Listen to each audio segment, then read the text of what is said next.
जय हिंद प्यारे दोस्तों, मैं SK Arya BPSC GK world में आप लोग का हार्दिक स्वागत करता हूं।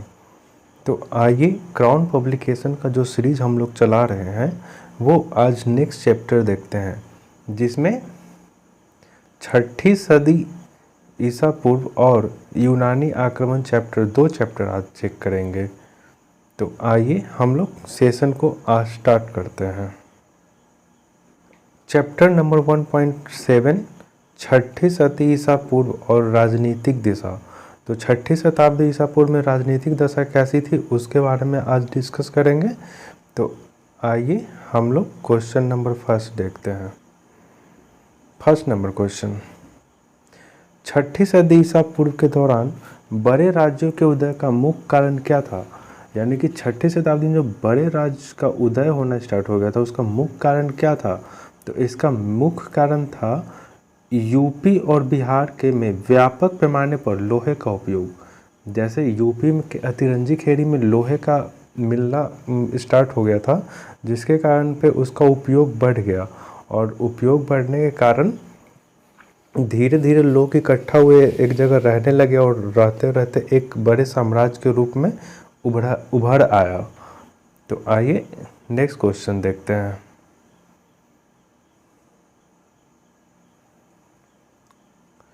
नेक्स्ट है, वज्जी सफा के विरुद्ध मगध राज के किस शासन के प्रथम बार रथमूलक तथा महाशिला कंटक पत्थर नामक गुप्त हथियारों का उपयोग किया? रथमूसल का कहने का उपयोग मतलब एक ऐसा रथ जिसमें गदा जैसी हथियार जुड़ा था, और महाशिला कंटक का मतलब पत्थर फेंकने वाला एक युद्ध यंत्र। तो ये दोनों में कौन सा शासक ने उपयोग किया था? तो ये अजातशत्रु ने उपयोग किया था। तो आइए नेक्स्ट क्वेश्चन देखते हैं। नेक्स्ट क्वेश्चन, 6ठी शताब्दी ईसा पूर्व में 16 महाजनपद के विषय में निम्नलिखित में से किस बौद्ध ग्रंथ की सूचना मिलती है? तो किस बौद्ध कह रहा है कि किस बौद्ध ग्रंथ से 16 महाजनपदों की सूचना मिलती है? तो ये अंग्युत्तर निकाय से मिलती है। और यहीं पे जैन ग्रंथ कहता तो जैन ग्रंथ भागवती सूत्र से मिलता है। दोनों याद रखिएगा, दोनों पूछता है, अंग्युत्तर निकाय और भागवती सूत्र दोनों में 16 महाजनपद का चर्चा है। नेक्स्ट क्वेश्चन, नंद वंश के पश्चात मगध किस राजवंश ने शासन किया? तो नंद वंश के बाद मौर्य वंश आया था। तो नंद वंश का अंतिम शासक कौन था? धनानंद, जिसे चंद्रगुप्त मौर्य ने हराया था और ये मौर्य वंश की स्थापना की थी। नेक्स्ट क्वेश्चन, निम्नलिखित में कौन सा ईसा पूर्व 6ठी शताब्दी में प्रारंभ में भारत का सर्वाधिक शक्तिशाली नगर था? तो कह रहा है कि 6ठी शताब्दी ईसा पूर्व के प्रारंभ में मगध साम्राज्य का जो शक्तिशाली साम्राज्य कौन था या शक्तिशाली नगर कौन था? तो ये मगध नगर था। नेक्स्ट क्वेश्चन, ये कह रहा है निम्नलिखित में से किस ग्रंथ में प्राचीन भारत में 16 महाजनपद की सूची मिलती है? तो ये कूट से देखना है, चेक करना है कि कौन कौन में। तो हम अभी बता दें 16 महाजनपदों की चर्चा 2 बुक में है, एक बौद्ध ग्रंथ के अंग्युत्तर निकाय और दूसरा भागवती सूत्र जो जैन ग्रंथ का है। तो इसका आंसर 2 और 4 हो जाएगा। तो इसका मतलब और कूट वाला कौन सा हो जाएगा सही? ए। नेक्स्ट क्वेश्चन,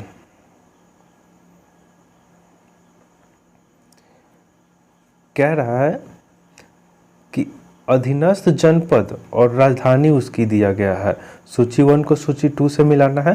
तो सूची 1 में जो है अधीनस्थ जनपद दिया गया है और उसकी राजधानी गया है। तो कुरु महाजनपद की राजधानी कहाँ थी? इंद्रप्रस्थ, ठीक है। और पंचाल का राजधानी अहिछत्रक। कौशल की राजधानी साकेत। वत्स की राजधानी कौशाम्बी। तो इसका आंसर क्या हो जाएगा? 1 का 4, 2 का 3, 2 का 3 और 3 का 1। तो ये बी ऑप्शन मिल रहा है। तो इसका ऑप्शन बी हो जाएगा। आइए नेक्स्ट क्वेश्चन देखते हैं। 6ठी सदी ईसा पूर्व का मत्स्य महाजनपद स्थित है। तो मत्स्य महाजनपद कहाँ स्थित है ये बताना है। तो इसका आंसर हो जाएगा बी, राजस्थान। ये राजस्थान में मत्स्य महाजनपद स्थित है। नेक्स्ट क्वेश्चन, निम्न में से कौन सा युग्म उपयुक्त जोड़ा है, यानी कि उपयुक्त जोड़ा कह रहा है कि सही कौन सा है, तो पार्श्वनाथ। पार्श्वनाथ कह रहा है इसको मैं जंत्रिका नहीं, ये 23वें तीर्थकर थे जो ये जैन धर्म के अनुयायी थे। दूसरा में है बिंदुसार जो शाक्य कुल के थे, नहीं बिंदुसार मौर्य वंश के थे। नेक्स्ट कह रहा सी गुप्त स्कंद गुप्त जो मौर्य वंश के थे, नहीं ये कौन धर्म वंश के थे, तो गुप्त वंश के थे। और नेक्स्ट चेतक लिच्छवी वंश, हाँ चेतक जो थे लिच्छवी नरेश थे। नेक्स्ट क्वेश्चन, तो इसका आंसर क्या हो जाएगा, डी। नेक्स्ट क्वेश्चन, चंपा किस महाजनपद की राजधानी थी, तो चंपा अंग का चंपा होता है, तो इसका राजधानी अंग हो जाएगा, अंग का चंपा सॉरी अंग महाजनपद की राजधानी चंपा हो गई, तो इसका आंसर डी हो जाएगा। नेक्स्ट क्वेश्चन, भारत के प्राचीनतम प्राप्त सिक्के, तो सबसे प्राचीनतम प्राप्त सिक्के किसके थे, तो ये चांदी के सिक्के थे। नेक्स्ट क्वेश्चन, उज्जैन का प्राचीन काल में नाम क्या था, तो उज्जैन का प्राचीन काल में अवंतिका नाम था। नेक्स्ट क्वेश्चन, कालपी नगर किस नदी के किनारे है, तो कालपी नगर किस नदी के किनारे है, तो यमुना नदी के किनारे है। ध्यान रखिएगा दोस्त, ये सब क्वेश्चन बहुत ही अच्छे होते हैं। आइए नेक्स्ट क्वेश्चन देखते हैं। शिशुनाग वंश का कौन सा शासक था जिसके समय में वैशाली में द्वितीय बौद्ध संगीति का आयोजन किया गया। कह रहा है कि द्वितीय बौद्ध संगीति का आयोजन किस शासक के शासनकाल में हुआ था, और जो वैशाली में हुआ था, और उसे कहा जाता था काकवर्ण। तो काकवर्ण किसे कहा जाता था, तो कालाशोक को कहा जाता था। तो इसका आंसर क्या हो जाएगा, सी। तो काल याद रखिएगा, कालाशोक का क्या उपनाम था, काकवर्ण। और दूसरी बौद्ध संगीति किसके काल में हुई थी, तो कालाशोक के काल में हुई थी। कहाँ हुई थी, तो वैशाली में हुई थी। नेक्स्ट क्वेश्चन,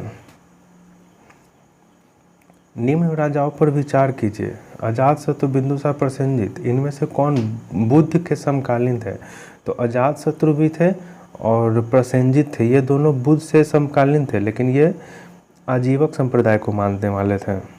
बिंदुसार, तो इसका आंसर 1 और 3 हो जाएगा, तो 1 और 3 सी ऑप्शन सही है। नेक्स्ट क्वेश्चन, कह रहा पाटलिपुत्र के संस्थापक कौन है, पाटलिपुत्र के संस्थापक कौन है, तो उदयन है। नेक्स्ट क्वेश्चन, अभिलेखीय साक्ष्य के प्रकट होता है कि नंद राजा के आदेश से एक नहर खोदाई गई थी।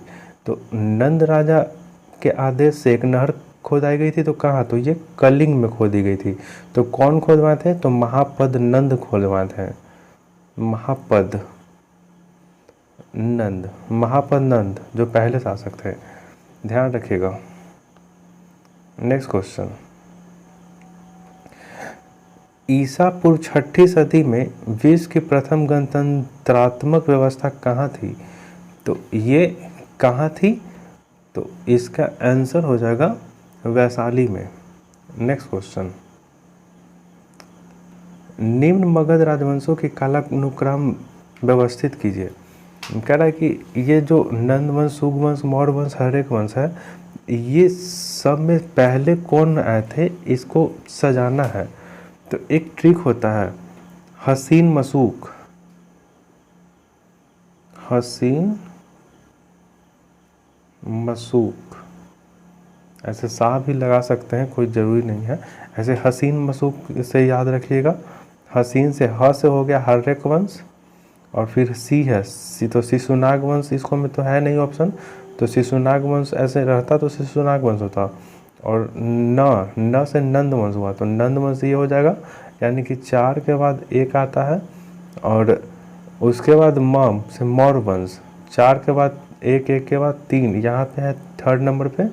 और सू से हो गया सुग वंश, तो ये 3 के बाद 2 हो जाएगा। तो इसका आंसर तो हम देख लिए, लेकिन ये भी ध्यान रखिएगा, हसीन मसूक सा, जैसे ह से हो गया हर्यक वंश, सी से सुनाग वंश, न से नंद वंश, म से मसूक वंश, सॉरी म से मौर्य वंश, सू से सुग वंश, क से कर्ण वंश, सबसे लास्ट वंश में कर्ण वंश है, और सबसे पहले हर्यक वंश है। ध्यान रखिएगा। तो इसका आंसर क्या हो जाएगा, तो इसका आंसर हो जाएगा बी 4132, ध्यान रखिएगा। नेक्स्ट क्वेश्चन, मगध के किस प्रारंभिक शासक ने राज्यारोहण के लिए अपने पिता की हत्या की, ध्यान रखिएगा, अपने पिता की हत्या की एवं इसी कारणवश अपने पुत्र के द्वारा भी मारा गया? तो कौन ऐसा शासक था? तो ये अजातशत्रु था। अजातशत्रु ने बिंबिसार की हत्या की थी और अजातशत्रु की हत्या उदयन ने मार दिया। ये इसको मारा तो ये इसको मार दिया, ध्यान रखिएगा। नेक्स्ट क्वेश्चन कह रहा है 6ठी शताब्दी ईसा पूर्व में सुक्तिमती राजधानी थी। सुक्तिमती किसकी राजधानी थी? तो ये चेदी की राजधानी थी, ठीक है, ध्यान रखिएगा। नेक्स्ट क्वेश्चन, विश्व का पहला गणतंत्र वैशाली में किसके द्वारा स्थापित किया गया था? तो ये लिच्छवियों द्वारा स्थापित किया गया था, ध्यान रखिएगा।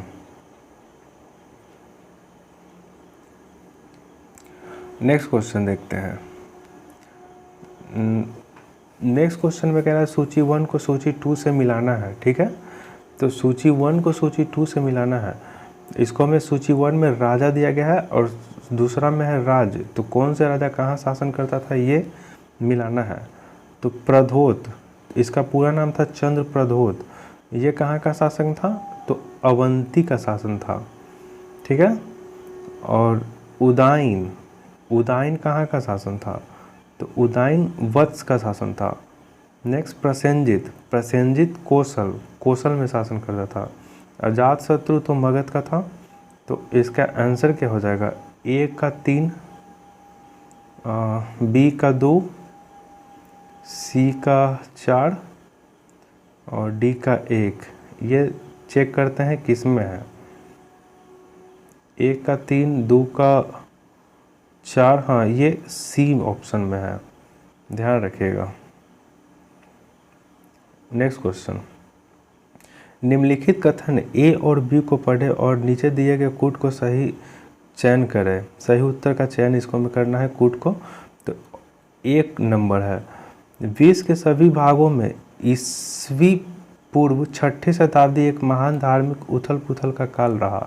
हाँ, उस टाइम जो था धार्मिक आंदोलन जोर शोर से हो रहा था, एक से बढ़कर एक आ रहे थे, जिसके कारण धार्मिक आंदोलन में उथल पुथल, धार्मिक व्यवस्था में उथल पुथल मच गया था। ये सही है, ठीक है। और नेक्स्ट देखते हैं। नेक्स्ट है बी, वैदिक धर्म बहुत जटिल हो चुका था। हाँ, उस टाइम भी जो है, उस टाइम वैदिक धर्म बहुत हो गया था, कर्मकांड ये वो, जादू टोना भी, ये सब का ग्रंथ ये सब बहुत लिखा गया था। ये जैसे कि बहुत ही इसमें नियम जो था, नियम थोप दिया गया था, जिसके कारण बहुत ही जटिल हो चुका था। तो ये दोनों सही है। तो इसका कूट देख लेते हैं क्या हो जाएगा सही। तो इसका बी ऑप्शन सही हो जाएगा क्योंकि दोनों सही है। नेक्स्ट क्वेश्चन है, कह रहा है शिशुनाग ने किस राज का विलय मगध साम्राज्य में नहीं किया, ये ध्यान रखिएगा। अवंती का राजा कौन था? चंद्रप्रद्योत था, जिसे बिंबिसार ने अपने जीवक नामक राजवैद्य को भेजकर उसकी बीमारी को ठीक किया, जिससे वह मगध के दोस्त बन गया और उसकी अधीनस्थ भी स्वीकार किया, ठीक है। तो इसका नहीं किया था, बाकी तीनों का किया था, ठीक है। तो इसका आंसर हो जाएगा ए, ध्यान रखिएगा। नेक्स्ट क्वेश्चन, काशी और लिच्छवी का विलय मगध साम्राज्य में किसने किया? तो कह रहा है कि काशी और लिच्छवी को दोनों को किसने मिलाया था मगध साम्राज्य में? तो ये अजातशत्रु ने मिलाया था। नेक्स्ट क्वेश्चन, गौतम बुद्ध के समय का प्रसिद्ध वैद्य जीवक किसके दरबार में था? अभी जस्ट बचा है, जीवक किसके दरबार में था? तो बिंबिसार के दरबार में था। और ये किसके यहाँ गया था बीमारी का इलाज करने के लिए? तो ये चंद्रप्रद्योत के यहाँ गया था, अवंती के राजा था वो। नेक्स्ट क्वेश्चन, प्रथम मगध साम्राज्य का उत्कर्ष किस सदी में हुआ? तो ये 6ठी सदी में हुआ। नेक्स्ट क्वेश्चन, मालवा क्षेत्र पर मगध की सत्ता का विस्तार निम्न में से किसके शासनकाल में हुआ? तो कह रहा है मालवा क्षेत्र का पर मगध की सत्ता का विस्तार, यानी कि मालवा क्षेत्र पर अधिकार कौन किया था? तो ये शिशुनाग ने किया था। नेक्स्ट क्वेश्चन, मगध का कौन सा सम्राट अपरो परशुराम के नाम से जाना जाता था? ये किस सम्राट का उपनाम था अपरो परशुराम? तो ये महापद नंद का था। नेक्स्ट क्वेश्चन, राजा नंद का उल्लेख किस अभिलेख में मिलता है? तो उसका किस अभिलेख में नाम मिलता है? तो ये खारवेल का हाथी गुफा अभिलेख में मिलता है, ध्यान रखिएगा। नेक्स्ट क्वेश्चन, मगध की राजधानी कौन सी थी? तो मगध की राजधानी गिरिब्रज या राजगीर थी। नेक्स्ट क्वेश्चन, पाली ग्रंथों में गांव के मुखिया को क्या कहा जाता था? तो गांव के मुखिया को ग्राम भोजक या ग्रामिक यही कहा जाता था। इसका ऑप्शन देख लेते हैं।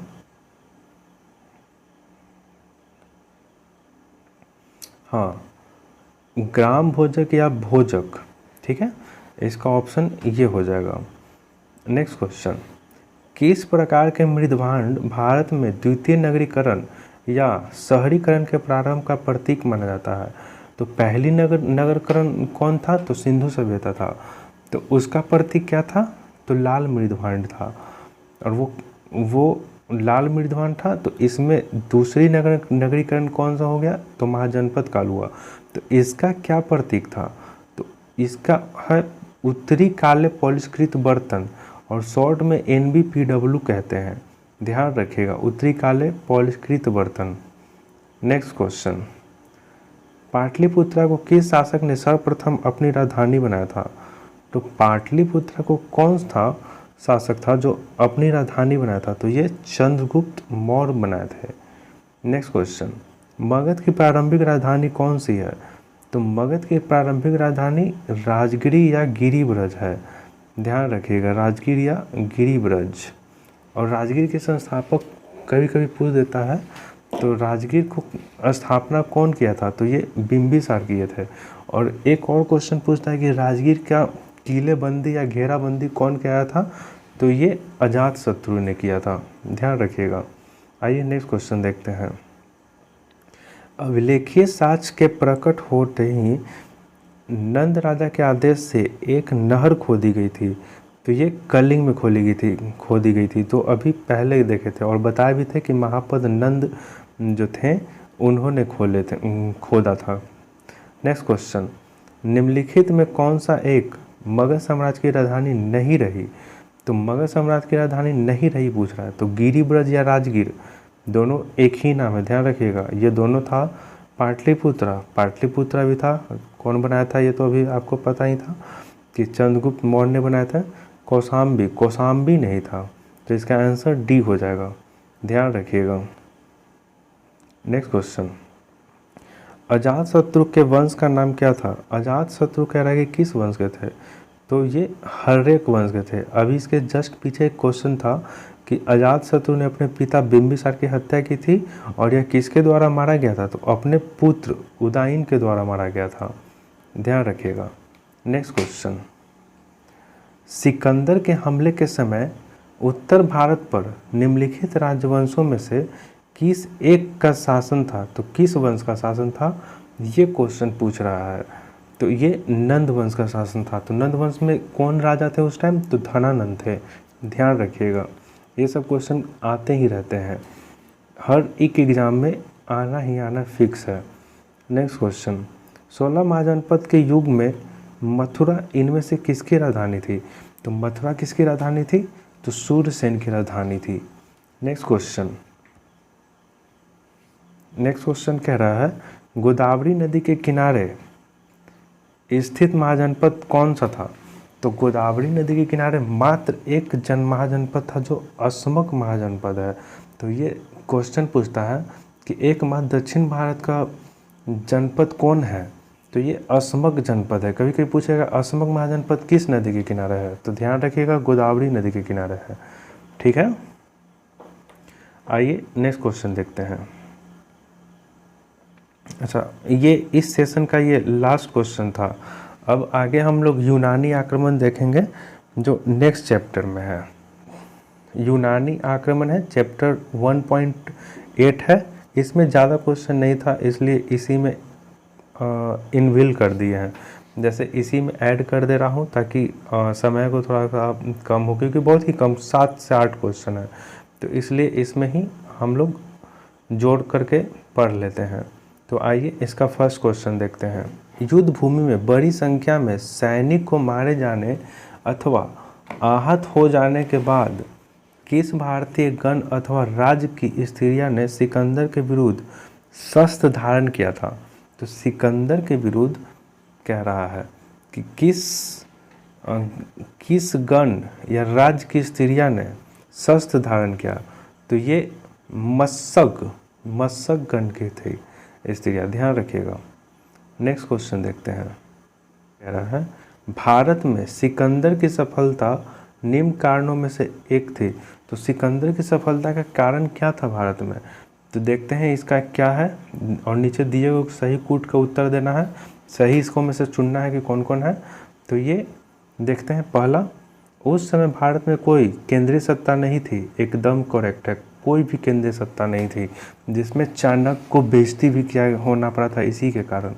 नेक्स्ट कह रहा है उसकी फौजी बेहतर थी। हाँ, सिकंदर की जो फौजी थी वो बेहतर थी। नेक्स्ट कैसा कह रहा है उसे देशद्रोह शासकों का शासन मिला था। हाँ, जैसे कि देशद्रोही जो 16 महाजनपद में से कई ऐसे राजा हुए थे जो देशद्रोह किए थे और सिकंदर के साथ मिल गए थे। आइए नेक्स्ट देखते हैं। वह एक अच्छा प्रशासक था। नहीं, ये नहीं है। तो ये तीनों जो है 1 2 3 तीनों सही है। तो कूट में जो भी होगा 1 2 3 वो सही हो जाएगा। तो आइए इसका कूट चेक करते हैं। तो इसका कूट हो जाएगा 1 2 3, तो ये आंसर हो जाएगा बी ऑप्शन।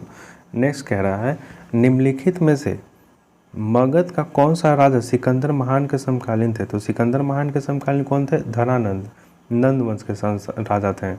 नेक्स्ट क्वेश्चन, उस वीर भारतीय राजा का नाम बताइए जिसे सिकंदर ने झेलम नदी के तट पर पराजित किया था। तो सिकंदर ने झेलम नदी के तट पर किसे पराजित किया था? तो ये राजा पुरु को पराजित किया था जो पोरस के थे। नेक्स्ट क्वेश्चन, निम्नलिखित में से कौन सिकंदर के साथ भारत नहीं आया था? तो निर्याकस आया था जो ये थल सेना था। आनोसिक्रीटस ये भी आया था। नेक्स्ट इसका ऑप्शन देखते हैं। डाइमेकस नहीं आया था। अरिस्टोबुलस, हाँ ये भी आया था। तो डाइमेकस तो ईरान का था, ठीक है, ये नहीं आया था। नेक्स्ट क्वेश्चन देखते हैं। सिकंदर के हमले के समय उत्तर भारत पर निम्नलिखित में किस राजवंश का शासन था? तो ये नंद वंश का था। और शासक कौन था? यहाँ पर धनानंद ही था। ध्यान दीजिएगा। नेक्स्ट क्वेश्चन कह रहा है निम्नलिखित कथनों पर विचार कीजिए। कथन, लगभग 2 वर्षों के अभियान के पश्चात सिकंदर महान ने 325 ईसा पूर्व भारत छोड़ दिया। तो क्या ये कथन सही है? हाँ, ये कथन सही है। 2 वर्ष के बाद ही छोड़ दिया था। और रीजन, यह चंद्रगुप्त मौर्य से पराजित हुआ था। नहीं, चंद्रगुप्त से तो लड़ा ही नहीं था। तो इसका आंसर क्या हो जाएगा? सी। ए सही है किंतु आर गलत है। ठीक है दोस्त, ये दोनों चैप्टर मिलाकर के मात्र इतना ही क्वेश्चन था। आगे का चैप्टर मौर्य साम्राज्य है, जिसे आगे के वीडियो में हम लोग मौर्य साम्राज्य देखेंगे। और ऐसे ही क्राउन पब्लिकेशन का जो ऑब्जेक्टिव का सीरीज है, धीरे धीरे करके हम लोग पूरे बुक को कंप्लीट कर लेंगे। और आप लोग या फिर अपने दोस्तों को भी दिखाएं जो कंपटीशन की तैयारी करते हैं, तो उन्हें बहुत ही बेनिफिट मिलेगा, क्योंकि इससे अधिकतर क्वेश्चन है जो सब है SSC, MTS, BPS, UPP, CSC, सब में अच्छे खासे मिलेंगे क्वेश्चन। तो आइए इस सेशन को हम लोग यहीं पर स्टॉप करते हैं और नेक्स्ट सेशन में, नेक्स्ट वीडियो में नेक्स्ट चैप्टर लेकर आते हैं मौर्य वंश। तब तक के लिए नमस्कार, जय हिंद।